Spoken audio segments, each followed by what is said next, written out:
La Russie et l'Ukraine se sont accusés mutuellement, mercredi, d'avoir mené des frappes aériennes qui ont provoqué des incendies et endommagé des infrastructures seulement quelques heures après que leurs dirigeants aient convenu d'un cessez-le-feu limité pour arrêter les attaques contre les infrastructures énergétiques.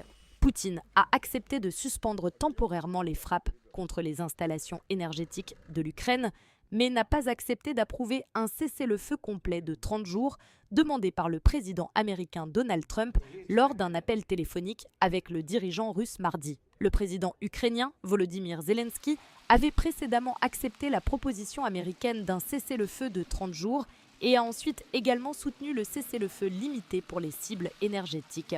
Mais après que la Russie ait lancé ses frappes aériennes tôt mercredi, Zelensky a appelé le monde à bloquer toute tentative de Moscou de prolonger la guerre. La Russie attaque les infrastructures civiles et les gens en ce moment même, a déclaré Andriy Yermak, le chef de cabinet de Zelensky, sur Telegram. Les autorités régionales à Soumy, dans le nord-est de l'Ukraine, ont déclaré que les frappes de drones russes avaient endommagé 2 hôpitaux là-bas, sans causer de blessures, mais forçant l'évacuation des patients et du personnel hospitalier.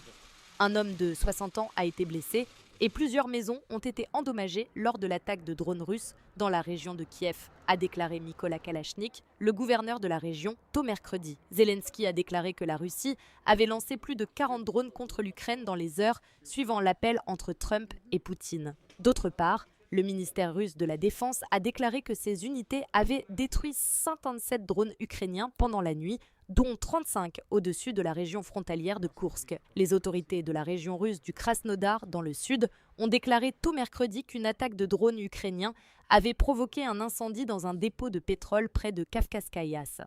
Le superviseur russe de l'aviation, Rosaviatsia, a déclaré que pendant plusieurs heures, les vols nocturnes avaient été suspendus dans les aéroports de Kazan, Nijni Novgorod et Nijnekamsk, tous situés à des centaines de kilomètres à l'est de Moscou.